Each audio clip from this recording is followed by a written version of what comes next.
Martín tiene 6 años. Su mamá le pide que se ponga los zapatos, le explica el camino al carro, y antes de terminar la frase, Martín ya está mirando una hormiga en la pared.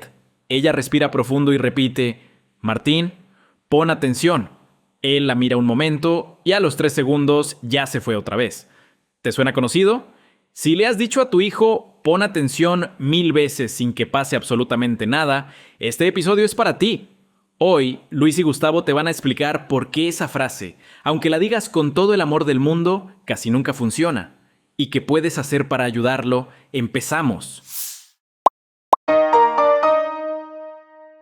Hola a todos, bienvenidos a este nuevo episodio 4 de Caóticamente Felices. Hoy con un tema bastante interesante, la atención. Muchas de las situaciones que nosotros vemos relacionadas con la parte escolar tienen un vínculo bastante fuerte con esto. Muchas veces nos topamos con diferentes tipos de dilemas. El niño se ve distraído, le toma mucho tiempo seguir una instrucción, tengo que repetirle constantemente el comando para que el niño pueda entender, o muchas veces, ¿sabes qué? El niño parece que no estuviera aquí. Muchas de estas interrogantes son las que nosotros vemos constantemente en nuestro proceso terapéutico y es algo que vamos a comenzar a abordar. ¿Luis? Sí, y repercute en muchos de los espacios donde se desenvuelve el niño. Casa, colegio, obviamente cuando vienen acá las terapias e incluso cuando tienen actividades extracurriculares. Por ejemplo, muchas veces los padres nos dicen: Luis, Gustavo, lo llevo a la clase de natación y el profe tiene que estarle llamando porque está como volado, no sigue las instrucciones, se queda.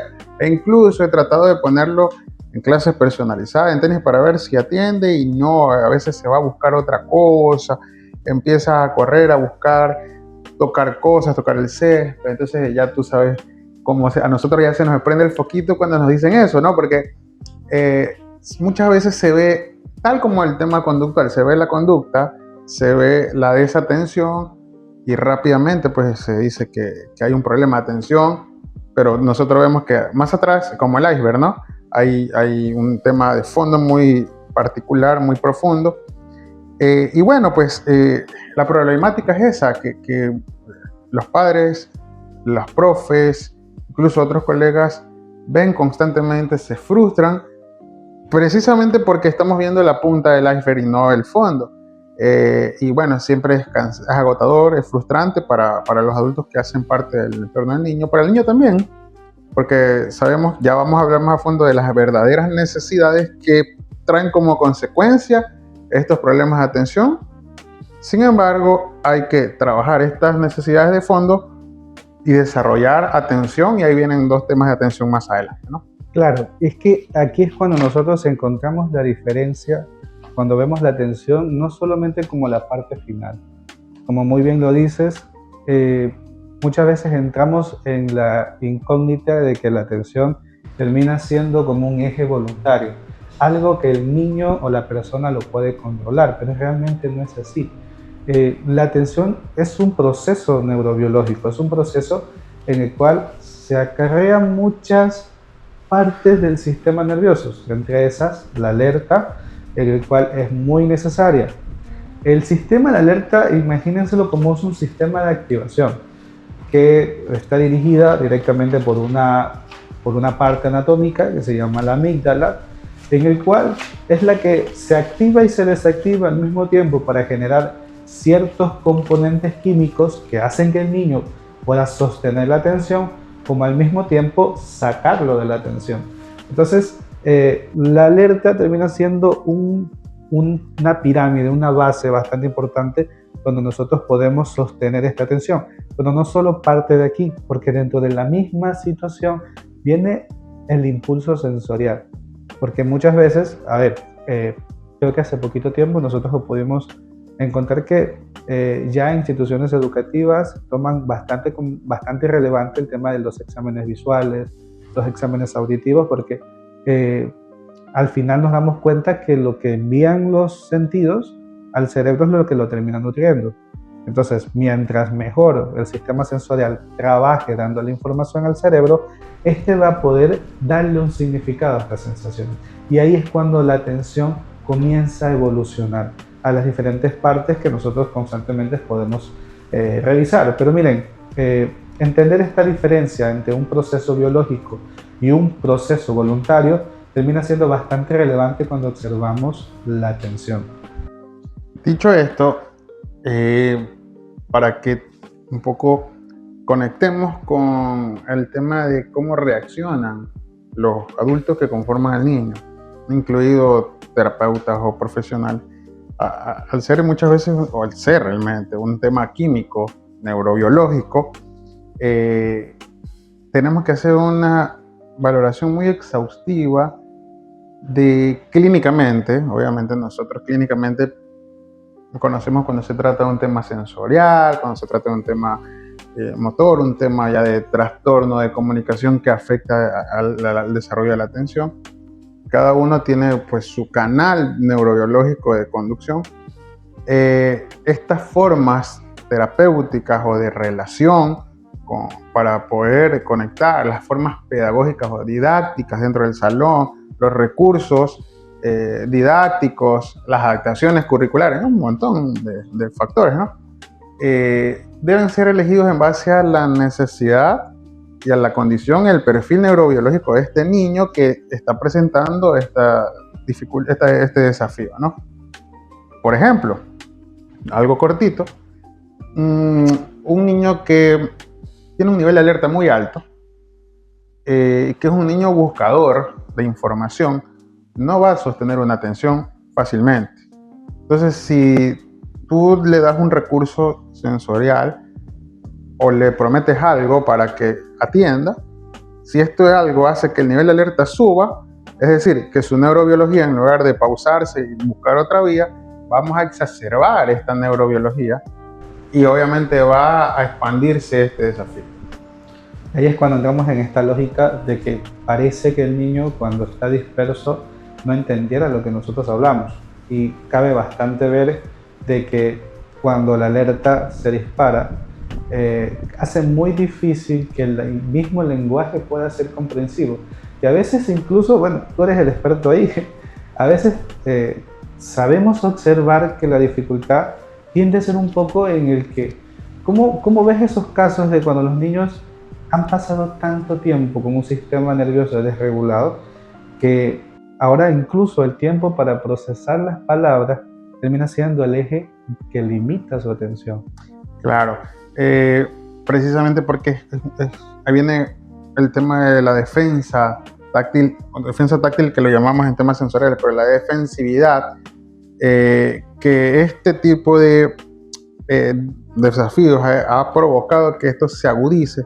Entonces, muchos niños a veces son muy renuentes o se defienden mucho a este tema de comunicarse, de contactar, de relacionarse con otro en el juego, porque como esto le ha generado un nivel de alerta alto, el niño busca regularse y eso no lo regula. Entonces evita, muchas veces reduce este tipo de contacto, de atención. Entonces, a ver, te cuento un caso específico. El otro día evalué a un niño que vino con la mamá, con la niñera, y era un niño que hacía cosas. Y me decía, sí, él habla, él se comunica, pero por repetición, porque están detrás de él. Le decían, a ver, di esto, y le hablaban. Entonces el niño se alteraba, se buscaba, repetía, pero porque ya estaba condicionado, pero evitaba el contacto. Y cuando lo dejamos un poco libre, él buscó regularse, y cuando se reguló y nadie se movió, vino donde uno de nosotros a pedir algo con señas,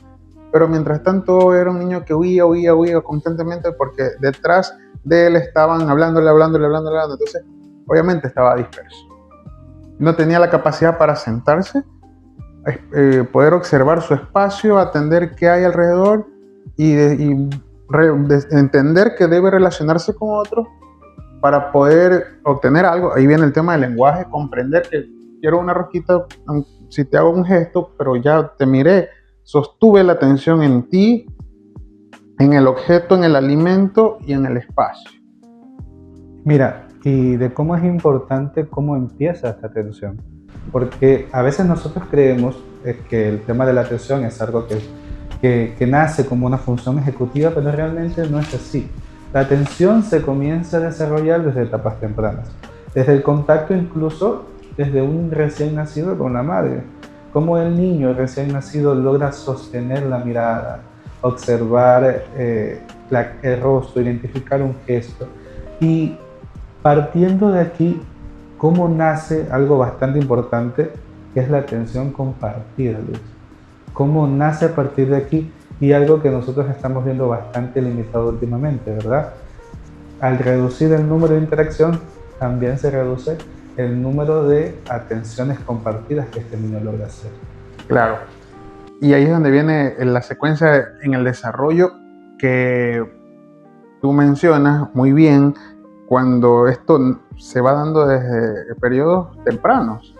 Aquí tiene que haber un vínculo. Después del vínculo hay antes de pasar del vínculo a la comunicación, existe algo que se llama atención compartida y atención conjunta.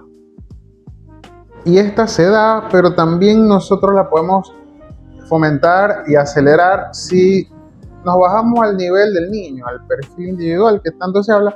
En otras palabras, si lo jugamos o hacemos cosas de acuerdo a la necesidad del niño, respetando su nivel. Si es un niño que juega con un palo, con una hoja, me meto en su mundo porque es donde él tiene el interés. Hay un concepto que se llama interés compartido, el interés. Entonces, el primer paso de la atención en este proceso es la atención compartida.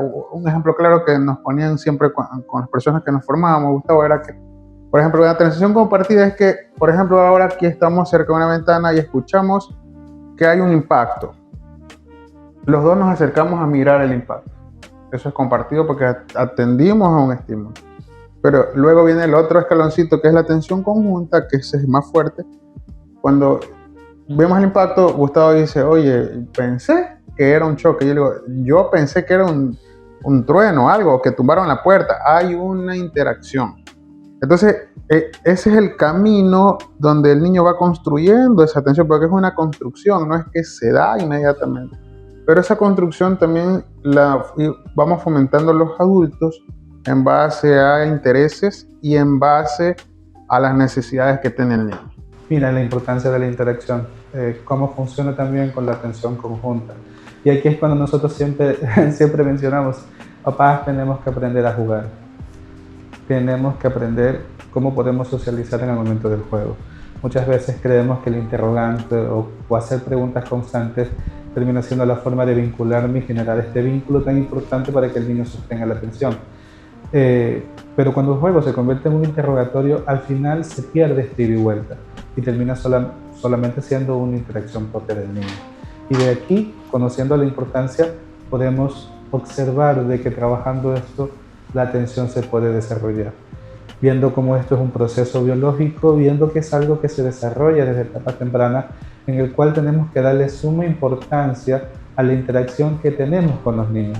Esta interacción de ida y vuelta, es responder los estímulos, los gestos, las emociones.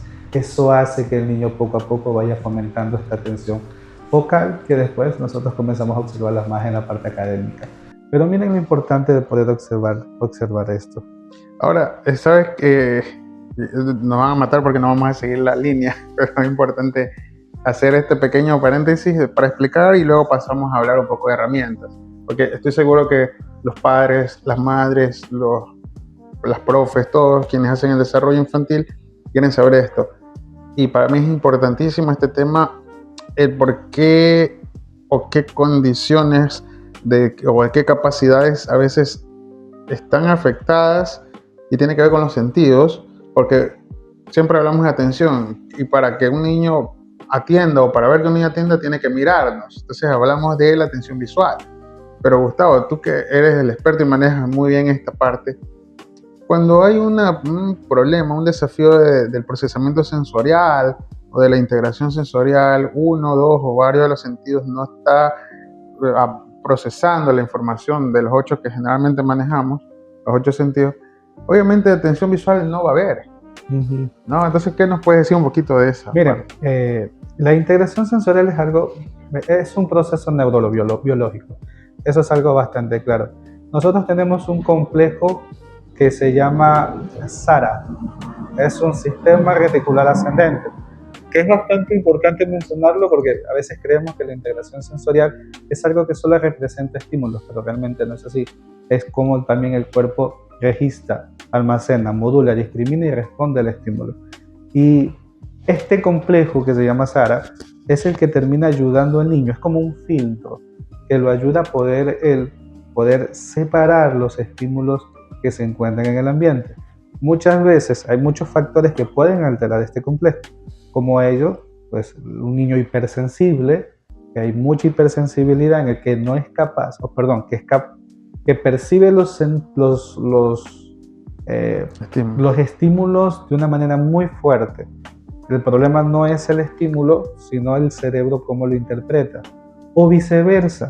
A veces ese estímulo que es de un calibre medio, que no genera ningún tipo de amenaza, el niño lo percibe muy bajo. Entonces comienza a intentar buscar este estímulo. Y estas variables en la modulación termina haciendo que el SARA se termine activando. Entonces el niño no es capaz de separar la sensación de la etiqueta de la camisa, del sonido del aire acondicionado, del compañerito que está moviendo la silla, del otro compañerito que se está moviendo. Entonces esto genera un estrés muy masivo, muy masivo en él. No va a atender. Va a ser complicado que la atención se dé. Entonces, por eso es tan ligado el tema de la atención con la integración sensorial. Si el sistema sensorial tiene alguna alteración, el primero que sufre las consecuencias de esto siempre va a ser la atención. Exacto. El lenguaje también. Claro. Porque si no tienes suficiente repertorio, no puedes comprender lo que sucede en tu contexto y no te va a interesar. Y también el tema del habla, lo fonético. Aunque yo tengo un buen repertorio de comprensión de todo lo que se escucha aquí, pero si yo no puedo hablar claramente o no puedo fluir, muchas veces hay niños, y esto se llama la apraxia del habla, hay niños que cuando quieren hablar están buscando cómo decir, convertir con la boca las palabras que tienen en la cabeza. Y eso es un poco parecido al tema de los sentidos. Entonces el niño se queda tratando de procesar la palabra y obviamente se queda su mente enganchado en eso y como no puede, no atiende y no sigue la secuencia de un diálogo, de un momento o de un juego. Entonces a veces el niño es tan inteligente que usa el cuerpo, usa gestos, pero cuando se le obliga a que hable, ese proceso lleva tiempo y se desintegra la atención. Hay que medirla muy bien. Ahora, vamos a hablar de herramientas, de tips, ¿no? Gustavo, desde la terapia ocupacional, que tú la manejas perfectamente, ¿cómo podemos darle herramientas a los padres? Herramientas son diversas. Cuando nosotros observamos a un niño disperso, lo ideal, antes de dar algún tipo de recomendación, es saber hacia dónde dirigimos la dificultad. Les doy un ejemplo. Si yo tengo un niño que quiero pues que genere algo, o le doy una instrucción y el niño está moviéndose, saltando, y yo estoy intentando, dialogar con él, pero se ve que no presta atención, que su cerebro está más pendiente en su movimiento que en lo que está alrededor, encontramos un niño disociado. ¿Sí? Entonces él está poniendo más atención en su cuerpo que lo que está sucediendo alrededor. Si este fuera el caso, lo importante es intentar de dar una pausa sensorial, que el niño empuje algún objeto pesado, tener un momento en el que tenga un escape sensorial, que camine, que vaya a un columpio, al mismo tiempo sentir un poco más su cuerpo al moverse. Ese va a ser un impulso bastante importante, utilizando mucho la propiocepción. Ahora, si yo veo que estoy intentando gestionar alguna instrucción con el niño y lo que sucede es que parece que el niño sí me está teniendo atención, pero al momento de hacer lo que yo le pido lo hace mal, entonces ahí estamos frente de algo un poco más elevado. Este niño puede que no esté conectando con el ambiente. Entonces ahí sirve mucho tomarme un poquito de espacio, ponerme a nivel de él, hacer un poco más de contacto físico, una manito en el hombro, hacerle saber que estoy cerca, ponerme a nivel de él y dar una instrucción. Al mismo tiempo eso me va a ayudar a determinar si el tema es comprensible o no, porque muchas veces puede tener una relación con el lenguaje. Entonces, esto es algo que nos permite conocer de entrada cómo podemos manejar la atención. Vemos si el niño tiene una desregulación de la alerta, del niño se lo ve acelerado, se lo ve ansioso, buscar una pausa en la que el niño pueda trabajar la respiración, un poco de exhalación ayudaría mucho en que pueda manejar su atención y más que nada ver el tiempo. Señores, el tiempo de procesamiento es importante. Lo que quizás para mí se me hace un poco más difícil, quizás a Luis se le hace un poco más fácil. Entonces significa que mi tiempo en el que voy a tener que hacer esta tarea me va a tomar un poco más que el que le toma a Luis. Entonces muchas veces conocer este tiempo de procesamiento permite también que yo sea respetuoso con la atención del niño. ¿Sí? Entonces son cosas que nosotros podemos ir implementando. Claro, desde el lenguaje siempre lo que nosotros aplicamos es trabajar en base al perfil y el estilo de comunicación del niño. Muchos niños son muy visuales generalmente, entonces para captar su atención muchas veces usamos no las palabras sino la imagen, porque es el campo que está más abierto. Cuando son muy corporales usamos precisamente ese, el contacto corporal, el contacto propioceptivo, porque si yo le hablo mucho, su campo auditivo no está abierto, entonces lo que puedo provocar es que se exacerbe su nivel de alerta y la atención se expande, se diluya más, porque biológicamente todos los neurotransmisores empiezan a activarse en oposición a lo que queremos. Por eso es interesante este tema porque hay que hilar muy fino. Mira, hoy evalué a un niño y el niño hablaba poco, tiene mucha información en su cabeza. Y el niño es un niño pasivo y nos sentamos con la mamá. Cuando yo evalúo, a veces la mamá y el papá están presentes y yo hago que la mamá interactúe con el papá. Y la mamá le hablaba mucho, no le dejaba tiempo para... Entonces el niño en un momento que era muy pasivo empezó a moverse, me enseñaba un juguete, otro juguete y no jugábamos con algo específico. Entonces yo le digo a la mamá, no le hables mucho, habla poco. Y la mamá me dice, pero es que para que hable tengo que hablarle más. No es cierto. Ese es un mito. Entonces déjame a mí. Y hice muchas pausas. En una conversación, las pausas, los silencios son incómodos. Pero esa incomodidad te lleva a interpretar cosas y a participar.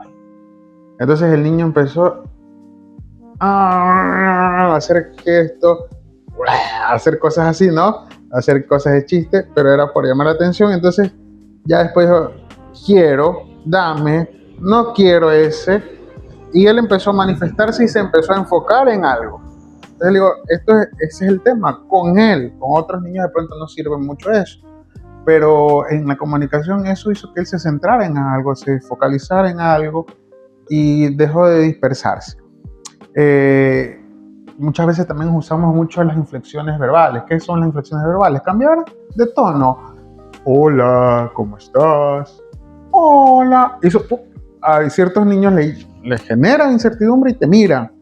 Amigo, ven. Les hablo como bebé y ellos empiezan a imitar porque le llama eso la atención, llama la atención, se enfocan, pero sirve con ellos. Entonces tienes que medir bien. Estos tips que estamos dando son de forma muy general, pero lo vamos usando y aplicando, probando cuál sirve y cuál te genera mejor atención.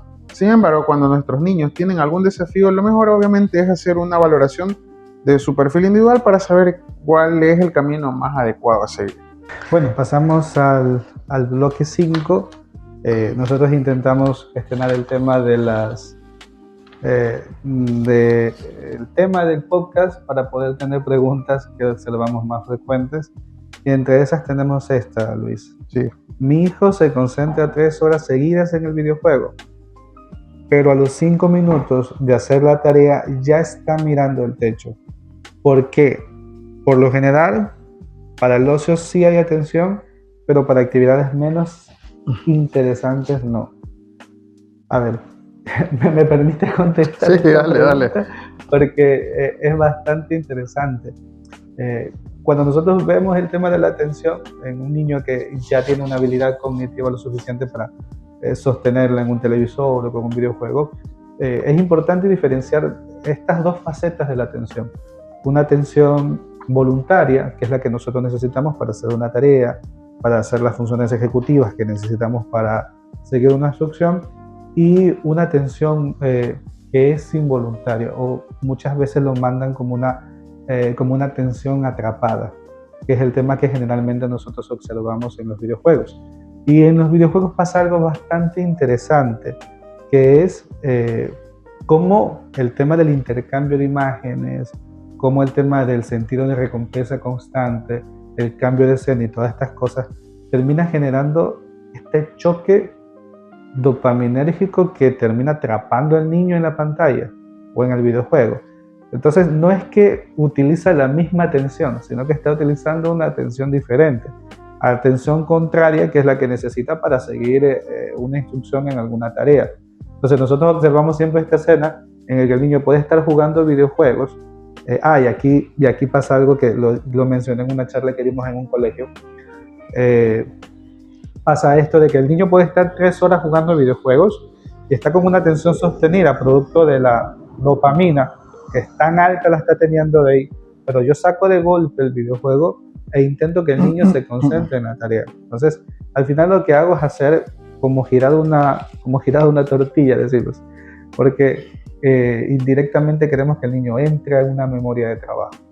Y ahí es cuando viene lo complicado, porque mientras está la dopamina arriba en el videojuego, el niño no se da cuenta si está cansado, si tiene hambre, si quiere ir al baño. Muchas de estas situaciones que se paralizan porque la dopamina lo frena.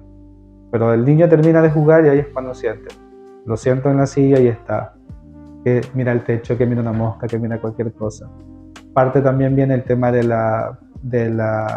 este neurotransmisor que siempre, endogenasa, siempre se me va este neurotransmisión, que es el que se llena en el cerebro para sentirte cansado, que pasa mucho después del videojuego, que el niño comienza a sentirse cansado producto de que, claro, mientras estoy con la dopamina arriba, esto no me permite sentirme el cansancio hasta cuando lo paro de hacer.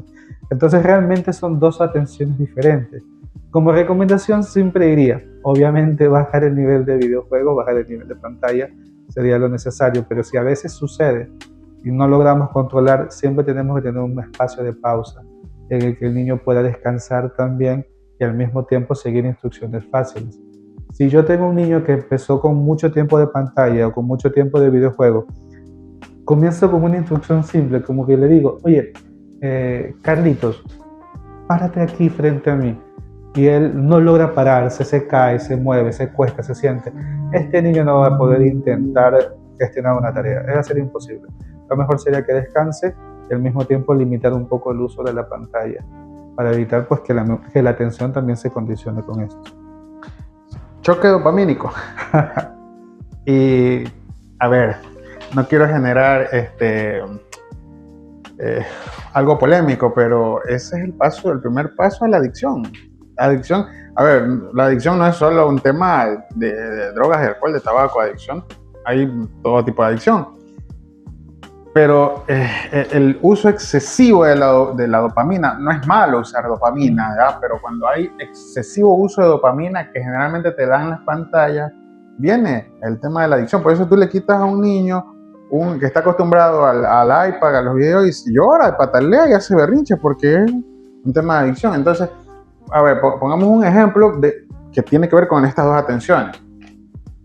Nosotros nos pondremos a scrollear. Llega a 11, 12 de la noche, uy, ya es tarde. Y ni siquiera me dio sueño. Pero si nos ponemos a ver un curso de terapia, de lo que sea, de desarrollo, quizás en una hora, si no estamos acostumbrados, no nos gusta, o no tenemos ese hábito de estudiar cursos virtuales, la gente se cansa. 15 minutos, 20 minutos ya le da sueño. Te duermes. Ahí vemos que hay dos tipos de atención. Entonces, claro, lo uno es un exceso de dopamina, todo es biológico. Entonces, ese te mantiene. Y eso no es una atención realmente productiva, porque eso solo es un tema de que el niño está en trance y no hay un aprendizaje real. Sí, no. Es un tema bastante extenso. Creo que podríamos armar un podcast solo de hablar de este tema. Pero bueno, tenemos que continuar con las preguntas. Tenemos una segunda pregunta.